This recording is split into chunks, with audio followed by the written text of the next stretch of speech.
भारत माता की इनकलाब वंदे।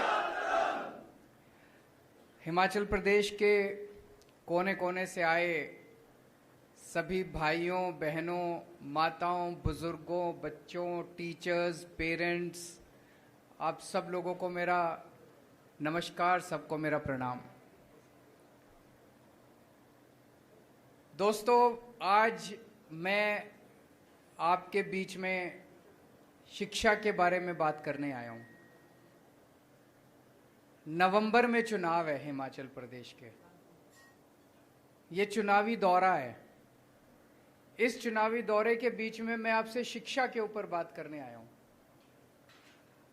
मैं आपसे पूछना चाहता हूं कि आज तक भारत के इतिहास में, आज तक आप लोग हिमाचल प्रदेश में इतने दिनों से रह रहे हो, कोई पार्टी, बीजेपी, कांग्रेस चुनाव के दौरान कभी आपसे शिक्षा पे बात करने के लिए आई क्या? किसी पार्टी ने आपको आके कहा जी हमें वोट दे दो, हम स्कूल अच्छे कर देंगे? किसी पार्टी ने आपको कहा कि हम आपके बच्चों को अच्छी शिक्षा दे देंगे? शिक्षा मुद्दा ही नहीं है लोगों के लिए।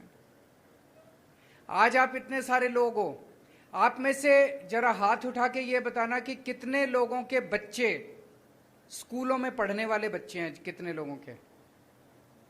कई लोगों के हैं। आप में से कितने लोग अपने बच्चों को प्राइवेट स्कूल में भेजते हो?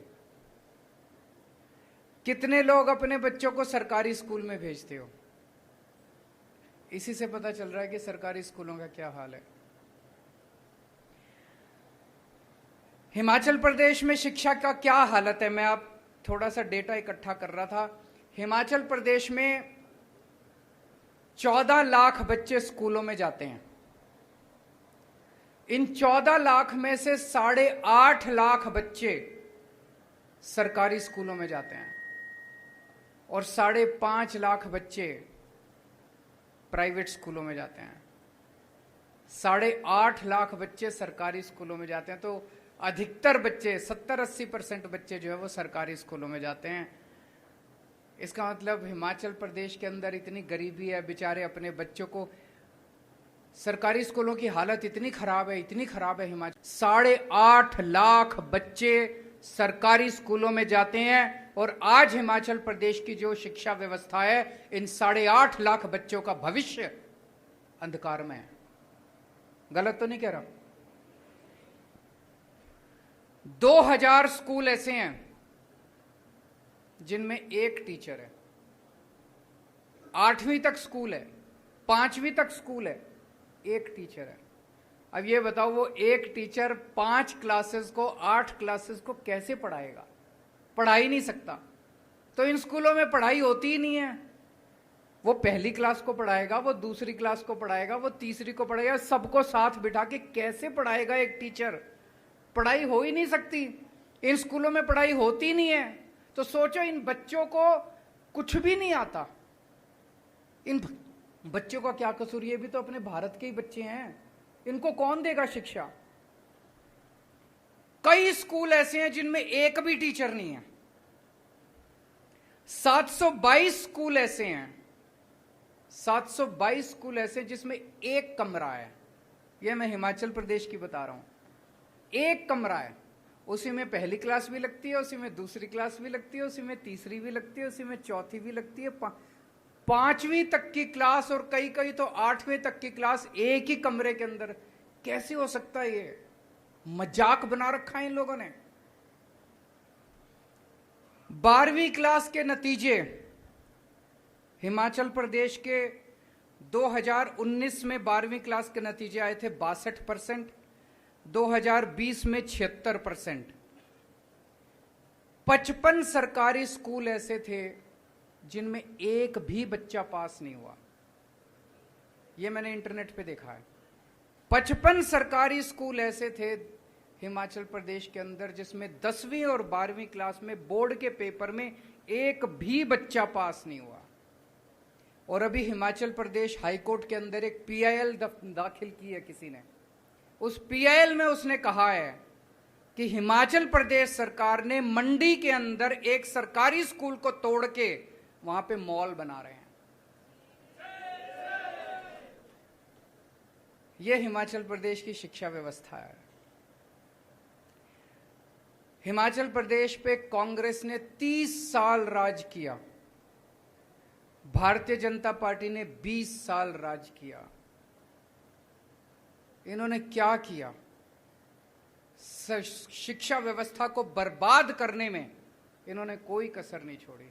गलत तो नहीं कह रहा? अब आपकी मर्जी है, 5 साल और दे दो इनको, आपके बच्चों के 5 साल और खराब हो जाएंगे।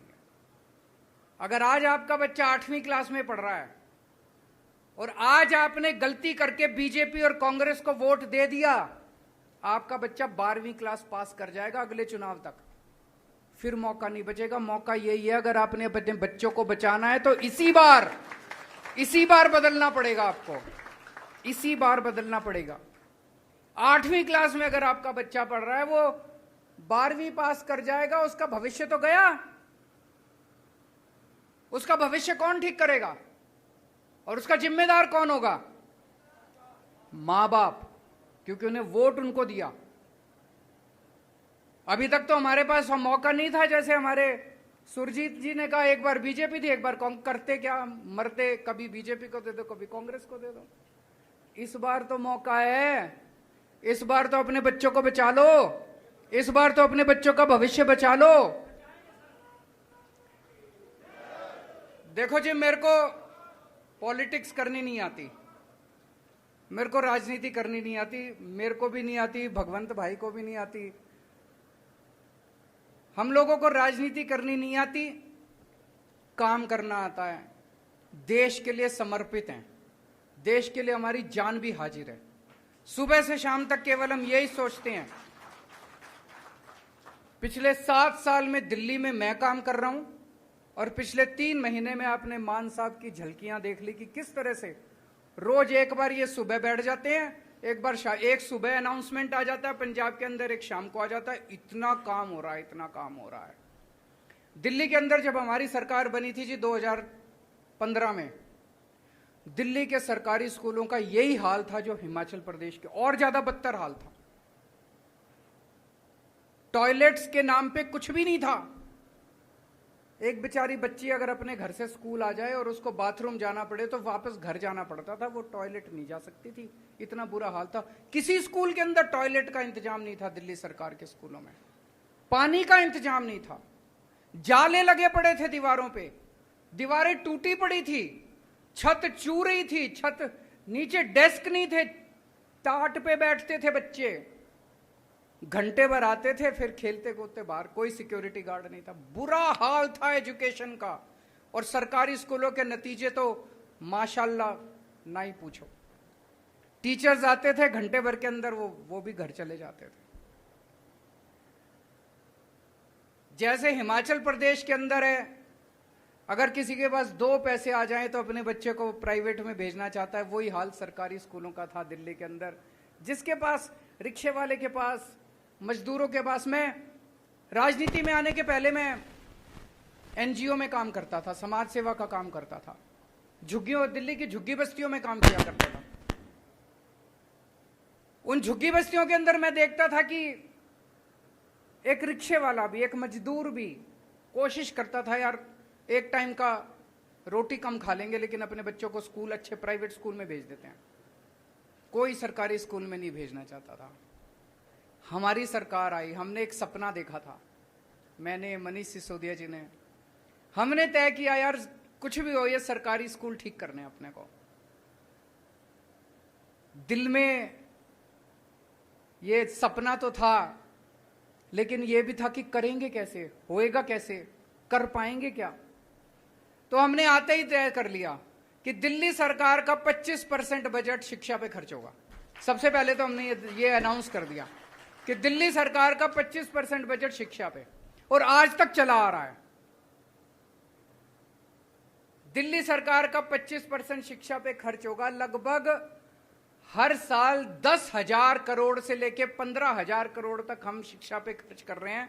7 साल हो गए, आप कैलकुलेट कर लो, 80 से 85 हजार करोड़ रुपए हम शिक्षा पे, स्कूलों पे खर्च कर चुके हैं अभी तक। 80 से 85 हजार करोड़। और ये सारा पैसा खर्च करवाया है, ये मेरी जेब में नहीं गया, ये किसी नेता की, अफसरों की जेब में नहीं गया।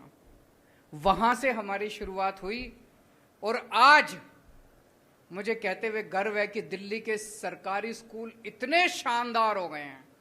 दिल्ली के सरकारी स्कूल इतने खराब थे, हमने सारी बिल्डिंगें तोड़ तोड़ के नई बिल्डिंगें बनाई हैं, शानदार बिल्डिंगें बनाई हैं, स्विमिंग पूल बनाए हैं सरकारी स्कूलों के अंदर, लिफ्टें हैं सरकारी स्कूलों के अंदर, बिल्कुल नए सारे, लगभग 1100 1150 स्कूल हैं, सारे नए स्कूल बना दिए हम लोगों ने, तोड़ के नए स्कूल बनाए हैं। स्कूल बनाना तो आसान था, नतीजे लाना बड़े मुश्किल है। इस साल 12वीं क्लास में हिमाचल प्रदेश में मैंने बताया 2019 में 62% नतीजे आए थे। दिल्ली के अंदर 99.7% नतीजे आए हैं सरकारी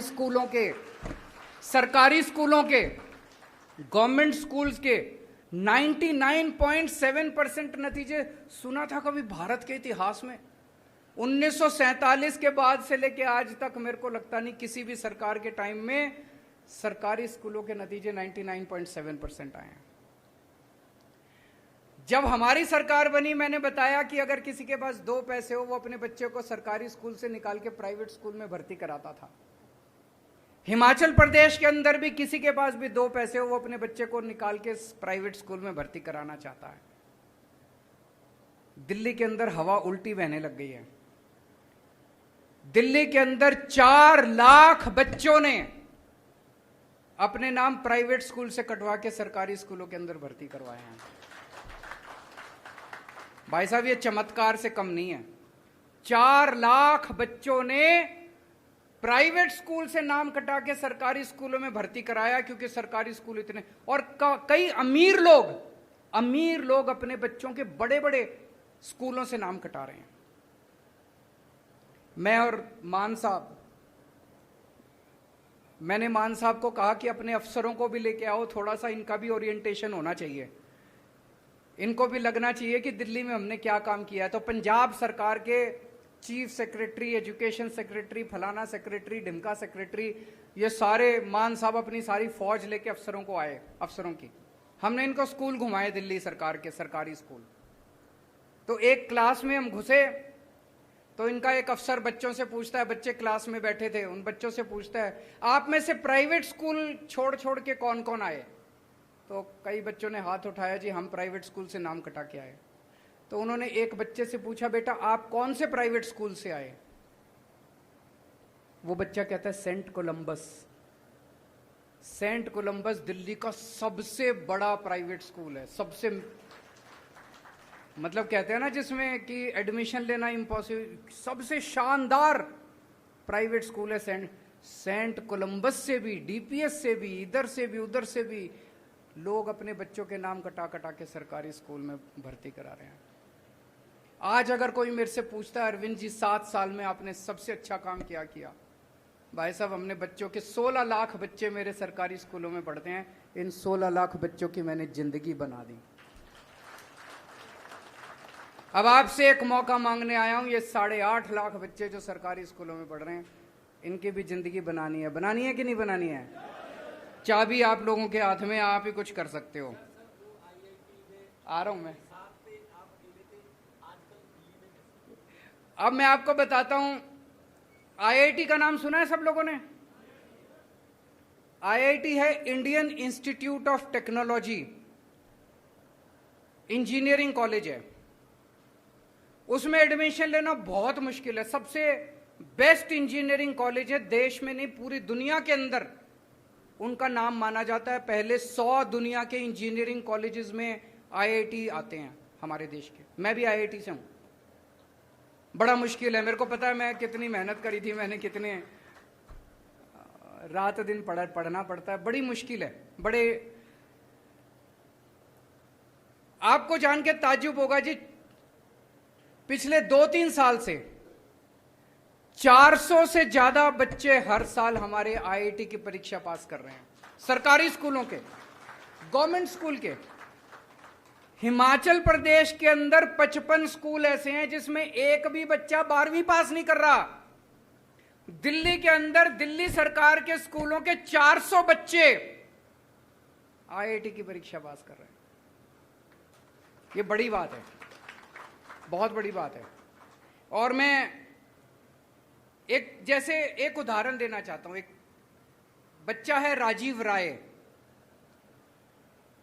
इसका इस साल आईआईटी गुवाहाटी में मैकेनिकल इंजीनियरिंग में एडमिशन हुआ है।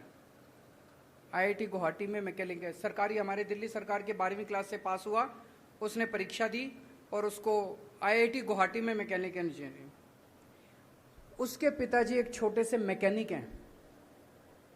सड़क के किनारे एक वो पॉलीथीन की शीट लगा के उसके नीचे बैठ के मैकेनिक का काम करते हैं, सड़क के किनारे, जैसे वो रेडी पटरी वाले होते हैं उसी तरह के।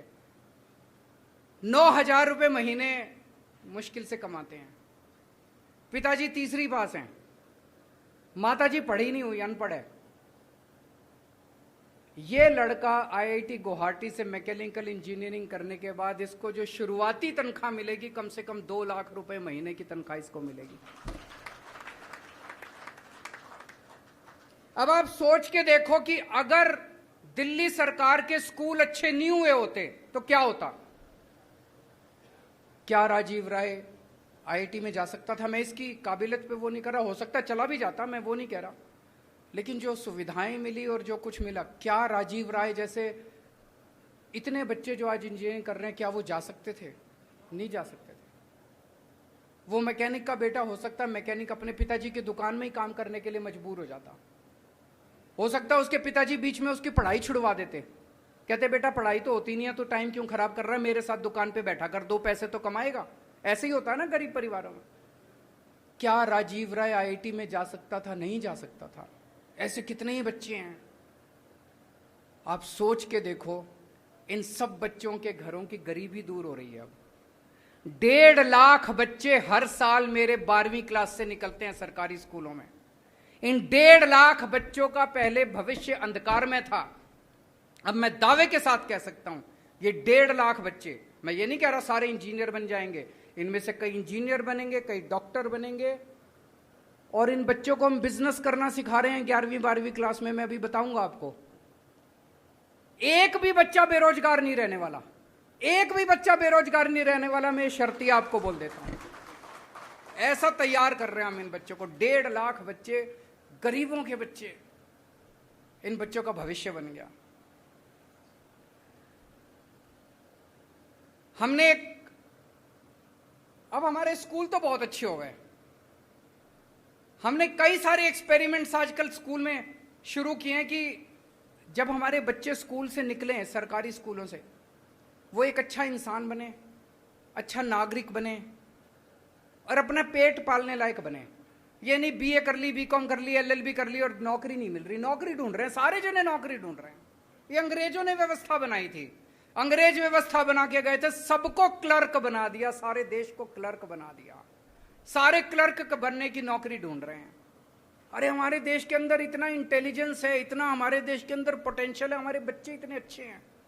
हमने एक एक्सपेरिमेंट शुरू किया। 11वीं और 12वीं क्लास के हर बच्चे को हमने 2-2 हजार रुपए दे दिए सरकार की तरफ से। हर बच्चे को 2-2 हजार रुपए दे दिए। हमने कहा अब इससे बिजनेस करो, कुछ भी सोचो कि क्या बिजनेस कर सकता हूं मैं। टीम बना लो, मान लो 4 बच्चों ने टीम बना ली तो 2-2 हजार मिला के 8 हजार हो गए। 8 बच्चों ने टीम बना ली, 16 हजार हो गए। अब तुम उससे बिजनेस करो। ऐसे बच्चों ने टीम बना बना के अपने बिजनेस आइडियाज किए हैं। 52,000 बिजनेस आइडियाज हमारे पास आए हैं, 52,000 इन स्कूलों में से। मैं आपको एक छोटा सा उदाहरण देना चाहूंगा, आपको सुन के मजा आएगा। हर्ष एक लड़का है, इसने अपने 8 बच्चों को इकट्ठा किया तो 16 हजार रुपए हो गए, 2-2 हजार रुपए मिला के। ये 16 हजार रुपए से इन लोगों ने एक नई किस्म की खाद बनाई, कूड़े से खाद बनाई नई किस्म की। और उस खाद को इन्होंने 16,000 रुपए की खाद बनाई, इसको बेचा, व्हाट्सएप पे, फेसबुक पे जाके लोगों को कांटेक्ट किया। इन्होंने 6 महीने के अंदर 64,000 रुपए कमा लिए। 16,000 के 64,000 हो गए। फिर ये जितने बच्चे थे जिनके अच्छे अच्छे आइडियाज थे, हमने देश के कई अमीर लोगों को बुलाया एक 5 स्टार होटल में, और वहां हमने इन सरकारी स्कूल के बच्चों को कहा कि आप इनके सामने अपना आइडिया प्रेजेंट करो। आपने टीवी में देखा, एक बिजनेस ब्लास्टर्स प्रोग्राम हमने किया था। बच्चों ने 11वीं 12वीं के हमारे बच्चे देश के सबसे अमीर लोगों के सामने प्रेजेंटेशन कर रहे हैं। आप सोच के देखो क्या कॉन्फिडेंस लेवल है हमारे बच्चों का। सरकारी स्कूलों के 11वीं 12वीं क्लास के बच्चे बड़े बड़े अमीर लोगों के सामने प्रेजेंटेशन कर रहे हैं कि मैं बिजनेस करना चाहता हूं, आप मेरे को इतने पैसे दो। उसमें कई बच्चों को इन्वेस्टमेंट मिली। किसी इंडस्ट्रियलिस्ट ने कहा मैं आपके आइडिया में इतने पैसे इन्वेस्ट करता हूं। हर्ष, जिसका मैंने अभी बताया, इसके पिताजी एक सरकारी स्कूल के अंदर सफाई करते हैं, सफाई कर्मचारी हैं, बहुत गरीब परिवार से आता है। इसकी 8 लोगों की टीम को 16 लाख रुपए की इन्वेस्टमेंट मिली इंडस्ट्रियलिस्ट से। अब ये सारे बच्चे तैयार हो रहे हैं भारत मां का नाम रोशन करने के लिए, आगे बढ़ने के लिए। हमें हिमाचल प्रदेश के बच्चों को तैयार करना है कि नहीं करना है? चाबी आप लोगों के हाथ में है जी। अभी सबसे पहले जो क्वेश्चन मेरे से पूछा गया, एक बहन ने पूछा जी प्राइवेट स्कूल वालों ने बड़ी लूट मचा रखी है, खूब फीस लेते हैं। दिल्ली में भी यही था। सरकारी स्कूलों का बुरा हाल है। हर माँ बाप अपने बच्चे को अच्छी शिक्षा देना चाहता है, हर माँ बाप अपने बच्चे को प्राइवेट स्कूल में भेजता है, और प्राइवेट स्कूल वालों को पता है कि जो मर्जी ले लो, माँ बाप की तो चलती नहीं है, कर क्या लेंगे बेचारे। कोई माँ बाप अगर थोड़ी सी आवाज उठाते तो धमकी देते हैं तेरे बच्चे को निकाल देंगे स्कूल से, ले जा अपने बच्चे को। माँ बाप को लगता है यार कहाँ में एडमिशन कराना कोई आसान थोड़ी है आजकल प्राइवेट स्कूलों में। तो मजबूरी में सारे पेरेंट्स जो हैं वो, और सरकार क्या करती है, सरकार के आधे मंत्रियों के तो अपने ही प्राइवेट स्कूल होते हैं कि नहीं होते? बड़े बड़े स्कूल जितने ये सारे नेताओं के हैं, और या ये सारे नेताओं के साथ साठगांठ करते हैं, पार्टी में चंदा देते हैं ये लोग। हमारी पार्टी ईमानदार है, ना तो हमारे किसी मंत्री का स्कूल और ना हमारी पार्टी किसी प्राइवेट वाले से चंदा लेती। हमने दिल्ली में आने के बाद ब्लैंकेट बैन कर दिया, कोई फीस नहीं बढ़ाई जाएगी। केवल बैन नहीं करा, हमने दिल्ली के सारे प्राइवेट स्कूलों का ऑडिट करा दिया। चार्टर्ड अकाउंटेंट्स भेज के चार्टर्ड अकाउंटेंट्स की टीम बना दी, ऑडिट करा दिया। भाई साहब आपको जान के ताज्जुब होगा, कई दिल्ली के बड़े बड़े, नाम लेना ठीक नहीं है, बड़े बड़े स्कूल ऐसे निकले 40 करोड़ 50 करोड़ की एफडी बना रखी है। अरे तुम एफडी बनाने के लिए स्कूल चला रहे हो? एफडी बना रखी है, 50 करोड़ रुपए की एफडी बना के बैठे और फीस पे फीस बढ़ाए जा रहे हैं। भारत के इतिहास में पहली बार हुआ, हमने एफडी तुड़ाई और पिछले 5 साल में जितने बच्चे उस स्कूल में पढ़े हैं सबके पैसे वापस कराए हमने। पैसे वापस कराए हम लोगों ने। कभी सुना है कि प्राइवेट स्कूल में पढ़ने वाले बच्चों के चेक वापस, उनके अकाउंट में पैसे वापस आए? हमने फीस नहीं बढ़ने दी, 7 साल तो हो गए।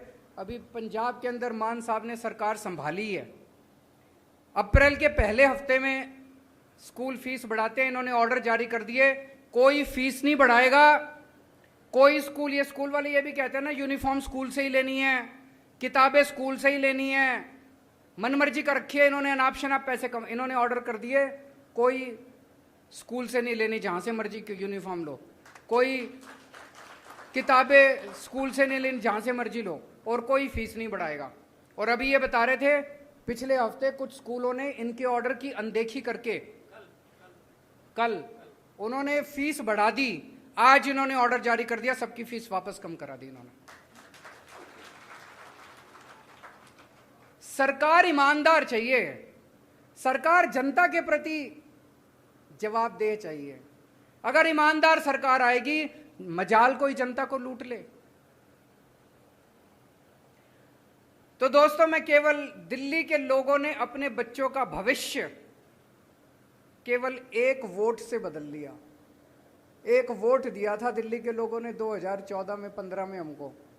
आज दिल्ली के लोगों का, बच्चों का भविष्य बदल गया। अब दिल्ली की जनता ने बाकी सारी पार्टियों को, कांग्रेस के तो 0-0 सीट आ रही है हर बार, और बीजेपी वालों की पहले 3 आई, इस बार 8 सीट आई।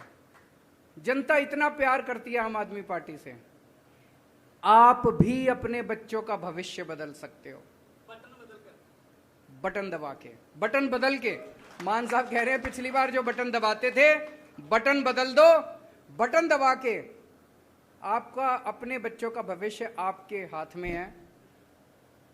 जैसा मैंने कहा कि टाइम, आप कई बार, कुछ लोग कहते हैं हाँ अरविंद जी अच्छा कर रहे हो, अगली बार देखेंगे। अरे मैं तो यही हूं, तुम्हारे बच्चों का क्या होगा? मेरा तो देख लेना, पहले अपने बच्चों का देख लो। मैं अपने लिए नहीं आया, मेरे को कोई इच्छा नहीं है। मैं इनकम टैक्स में पहले कमिश्नर की नौकरी किया करता था, अच्छा खासा काम कर रहा था। वो छोड़ के मैं दिल्ली की झुग्गियों के अंदर काम करने लगा। कई साल झुग्गियों में काम किया मैंने। उसके बाद दिल्ली का मुख्यमंत्री बन गया। 49 दिन के अंदर कुर्सी छोड़ दी। मेरे ख्याल से दुनिया के इतिहास में पहला एक मूर्ख मुख्यमंत्री मैं ही होऊंगा जो 49 दिन के अंदर। सत्ता के लिए नहीं आए हम। येन केन प्रकारेन सत्ता ले लो, जाति के नाम पे, धर्म के नाम पे, पैसे बांट के, दारू पिला के, वो सब नहीं करते हम। दिल के अंदर देश धड़कता है हमारे, देश के लिए काम कर रहे हैं। तकलीफ होती है। अगर हमने 5 साल में दिल्ली के स्कूल ठीक कर दिए, ये कांग्रेस वालों ने 30 साल राज किया हिमाचल प्रदेश के अंदर, ये नहीं कर सकते थे। 20 साल बीजेपी ने राज किया, ये नहीं कर सकते थे। अब ये आके कहेंगे एक और मौका दे दो। हम आपसे एक और मौका नहीं मांगेंगे, हम तो कह रहे हैं बस एक ही मौका दे दो, दोबारा मत देना। एक ही मौका दे दो, दोबारा मत देना। अभी एक भाई साहब बता रहे थे पेपर बड़े लीक होते हैं।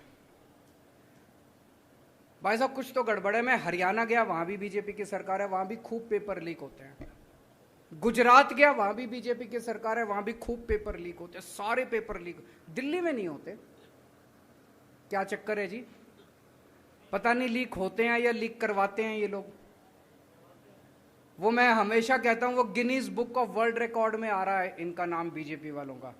सबसे ज्यादा पेपर लीक करवाने वाली पार्टी पूरी दुनिया के अंदर वर्ल्ड रिकॉर्ड बना रहे हैं। क्यों? इनकी नीयत खराब है। अंत पंत में सारी चीज इसी बात पे आ जाती है, आपकी नीयत कैसी है। इनकी नीयत खराब है, हमारी नीयत साफ है। हमारे पेपर लीक नहीं होते, इनके सबके पेपर लीक हो जाते हैं।